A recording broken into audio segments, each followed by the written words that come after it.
This is ChangeMakers with Katie Goar, finding the right solutions for the affordable housing community.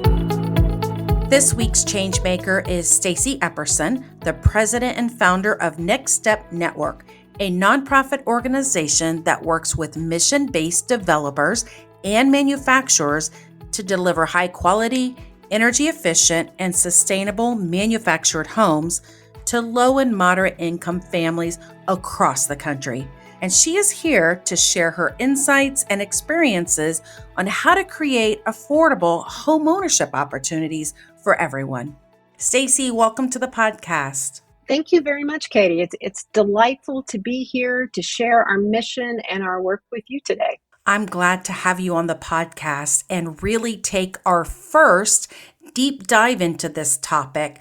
But before we get into the Next Step Network, tell us what inspired you to start this nonprofit, and then let's segue into the Next Step Network.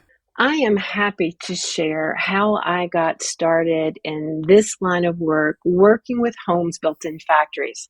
It goes back to really starting in college. I was an intern for Housing and Urban Development. I received a work-study program, and I had to give back 2 years of service in exchange for HUD, paying for my graduate school. And that work took me deep into Appalachia. So I'm from Kentucky, and my research was around substandard housing. And my first day on the job after graduation was to go to work for our state housing finance agency. And first day on the job, I took a bus deep into the mountains of our state. On that ride, I kept counting old mobile homes. Now, I did that because when I was a kid, I used to count mailboxes to pass the time. And I started with the mailbox, but I noticed the mobile homes. And I kept counting and counting. Well, I counted to a number that it overwhelmed me. And I realized for the first time how the outside world might perceive me. So it was a very emotional realization, looking deep into poverty and seeing the problem for the first time. Now, that's my first day on the job. And then many years later, or a few years later, I went to work in Appalachia, in the eastern part of the state, to run a local housing organization. We were a home builder. And I kept getting requests from families to come out and look at their homes, where their homes literally were falling apart, holes in the ceiling to toilets falling through the floor. But what I would find is that people still owed money for these homes. And I had a lot of problems to figure out. And then fast forward a few years, I had an opportunity to study at Harvard in a certificate program for leadership. And I asked the hard question, what would it take to make it right? And so we coined manufactured housing done right. And that's really about putting the home and the family on the right foundation, really the highest quality standards. And I made a pledge right then and there that we would compete within manufactured housing.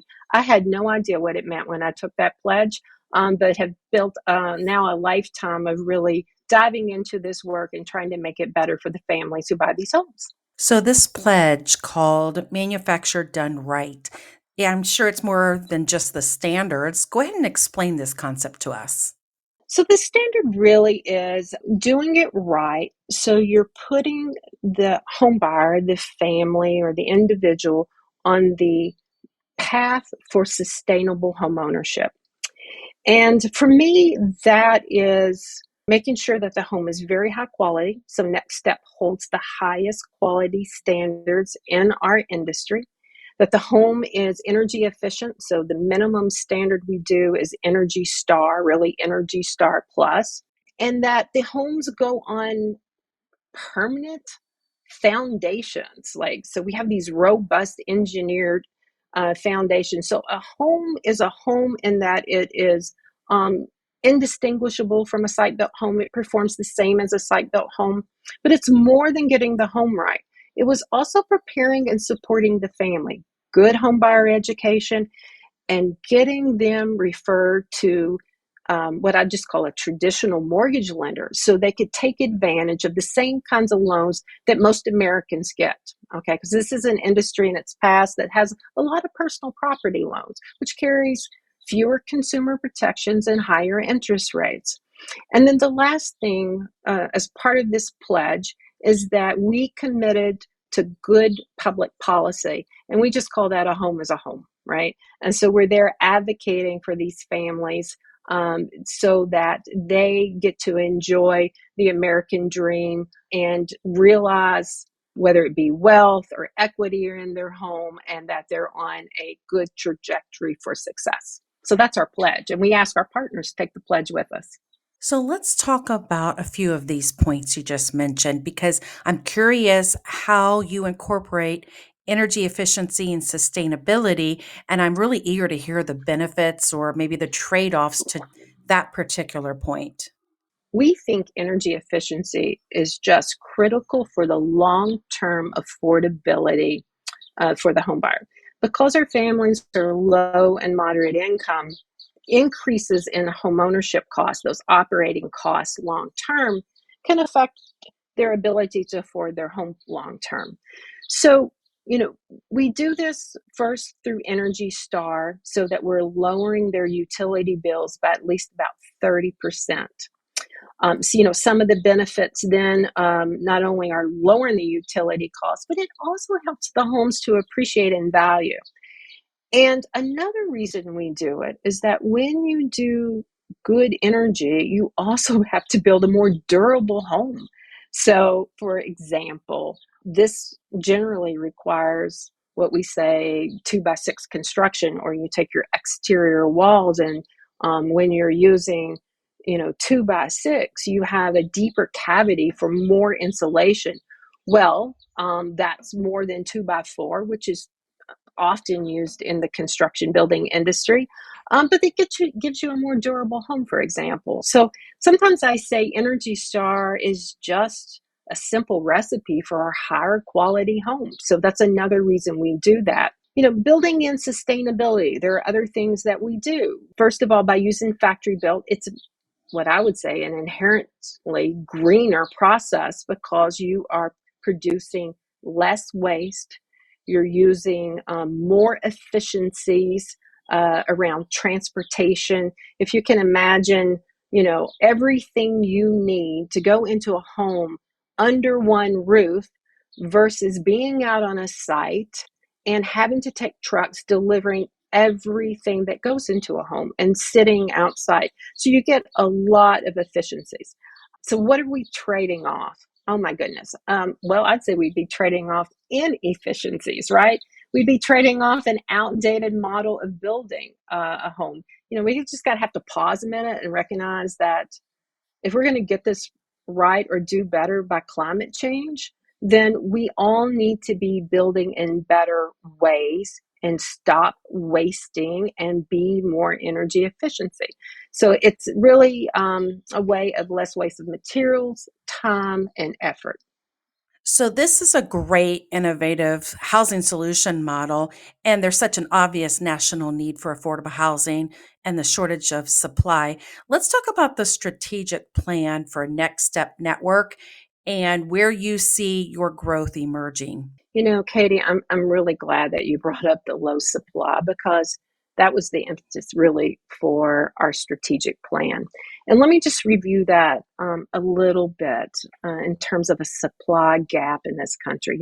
We're about 4 million homes short. And if we're thinking about building new single family units, because we do home ownership, we know that a typical American family, average income around $70,000. The most they could afford would probably be, less than 250,000, right? Somewhere between 200 and 250. But that's not where homes are being built today in that price range. So new homes today are over 430,000. So it's much more than what people can afford. The average existing home cost is about 363,000. So you have to ask, like, where can you still build a home for less than 250,000? And single family site builders have left that first time home buying market, those starter homes, right? And what I think we're left with, the one place I know that you can still get a home built and delivered under 250,000 is in the US factory built housing industry, and particularly manufactured housing. So we've got tremendous market pressure. We've got about 41 million millennials that could be mortgage ready buyers that are putting additional pressure on this market, right? Of course, we had lots of issues, pressure during COVID and supply chain and getting houses built. So it's one of the, I think it may be the toughest supply gap that we've ever had. So next step, looked at this with our stakeholders, our partners, our funders, our families, and we conceived a strategic plan that really would focus on increasing supply and focusing on this industry for first-time homebuyers. Now, the plan is really about systems change, changing a system. Today, manufactured homes are largely sold on manufactured housing retailer lots.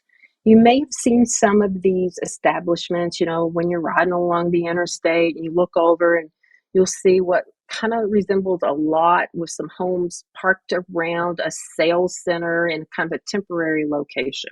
We want to move away from that at next step, and we believe that these homes can be put into vibrant, diverse neighborhoods like single family housing, and really that the home buyer starts either online to see these homes or there in those communities to buy these homes, and that they're a source for developers and affordable housing developers. I would say that really our strategic plan is about a normal home buying process. And when I say normal, I mean it's like going to shop for a home that's completely built, talking to an affordable housing or a housing professional, like a housing educator, counselor, realtor, local lender, developer, everyone in that ecosystem to get that family into home ownership. That doesn't exactly exist today in that manufactured housing space because of that retail model, but that's our strategic plan going forward. So we focus on educating home buyers, and now we're partnering with mission-aligned private developers, and we're starting our first projects together, testing this new model and replicating it in more markets. The strategic plan also does one more thing. It's more than normalizing the home buying process. It's also about taking a big leap from Energy Star to a net zero energy ready home. And we want to be there 100% within a few years, that all our homes are zero energy. So we envision that, hopefully that our home buyers in the future don't have utility bills, and that would be a great success. Traditional homes cannot even attest to a net zero energy ready home. So this is a huge, huge innovative step for you guys. I'm really excited that one of our longest partners, well, our first partner, manufacturing partner, Clayton Homes, they're the largest home builder. They announced in May at the Berkshire Hathaway show that January 2024, they are moving all to this zero energy ready home. So it's exciting to have partners working on this, and I think it's the future. And then, going from zero energy ready, really that next step is just going solar. Okay. And so first we got to, make the improvements in the home, get them enhanced and ready, and then we can see out in the future a solar future too. So, how do you go about all of these collaborations with other stakeholders, developers, manufacturers, lenders, advocates, whatever the category is? How are you going about that? Well, it takes a lot of collaboration, right? And you're saying, and how do you do that? Well, we've been doing this now for about 12 years. And I think, what we've learned is that we have to build a lot of trust, right? And manage a lot of relationships. And it's about managing expectations and managing how much change some of our partners can absorb, right? And so I would have to say that there's probably a very different expectation between a smaller housing nonprofit, if you can imagine, in their local community, and a major company manufacturer that may build 30,000 homes a year, right? They come from two different places, right? And so sometimes I say we're in the middle and we're the interpreter. They speak different languages. So I think one thing I would say about this, we've learned how to be at the center of the ecosystem. We're constantly providing information, resources, tools, policy advocacy. We want the programs to improve, the loan products to improve. We have to do a lot of training. We do consulting to help the stakeholders kind of move their housing projects forward. We have to collaborate with all of these parties and help connect their resources to make these projects move forward. Now, this, of course, this is not easy, right? It takes incredible patience. It takes a lot of sharing and understanding. And then you have to really elevate those best practices and lessons learned and openly share some of the challenges so we can all get to a better understanding. And it's the only way that we see of really moving this forward. So everybody has to do some hard work to, really do the change. You mentioned advocacy.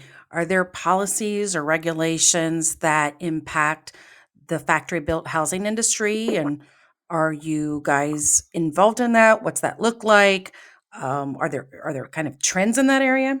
The strategic plan that we took on for 5 years, we really dedicated ourselves to better public policy and advocacy in three areas. First, we have to have a mortgage system and capital and secondary market system that supports the loans for these homes. That had been fundamentally broken in terms of a secondary market.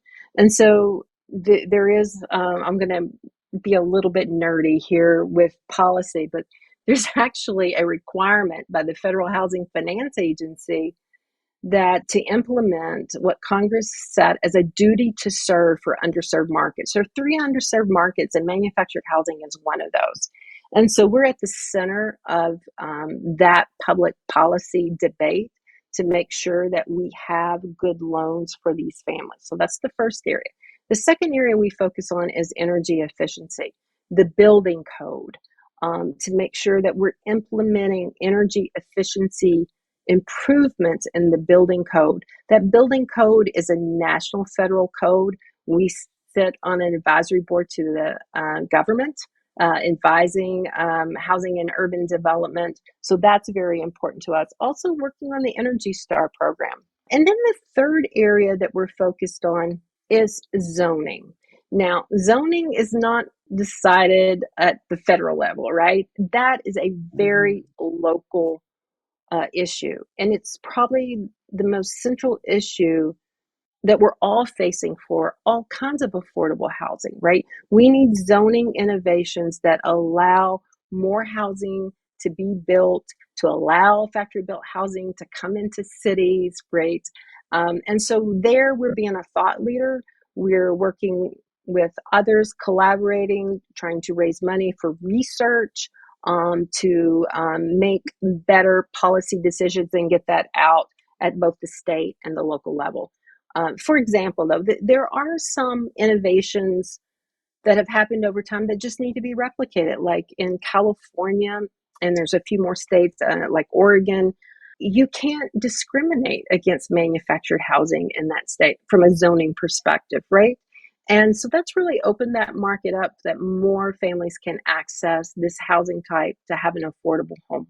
I'm glad that you summarized these because it gives us a real perspective on what you guys are tackling to try to address some of the supply. And that directive or that duty to serve that you mentioned is crucial here. It's kind of like your marching orders to be able to really put some operations to this, isn't it? Yeah, absolutely. So, you may have a policy and you may have regulators trying to, make that change. And so Fannie Mae and Freddie Mac are writing these duty to serve plans and they're putting these programs in place. It's there, but it takes operations. It takes training. Just because the program's there, it may not mean that the lenders have had the training on the program yet to know how to use it. And how does that filter down to Main Street, right? And so we've spent a lot of time in training and being in the center of that ecosystem, trying to translate policy into action. That's excellent. All right, Stacey, hang on because we have to stop here. But coming up in the second part of my discussion with Stacey Epperson, the president and founder of Next Step Network, Stacey talks about the speed in which they can build manufactured homes compared to traditional site builds. It would take us about 6 to 9 months to complete a home start to finish. And from the time we went through our pre-development till we got the family in, we started using manufactured housing. And over time, and with all our improved efficiencies, we got it down to 30 days. Thanks for listening to ChangeMakers with Katie Goar. To find out more about Katie, go to quadel.com. That's QUADEL.com. This has been a production of Forbes Books Radio.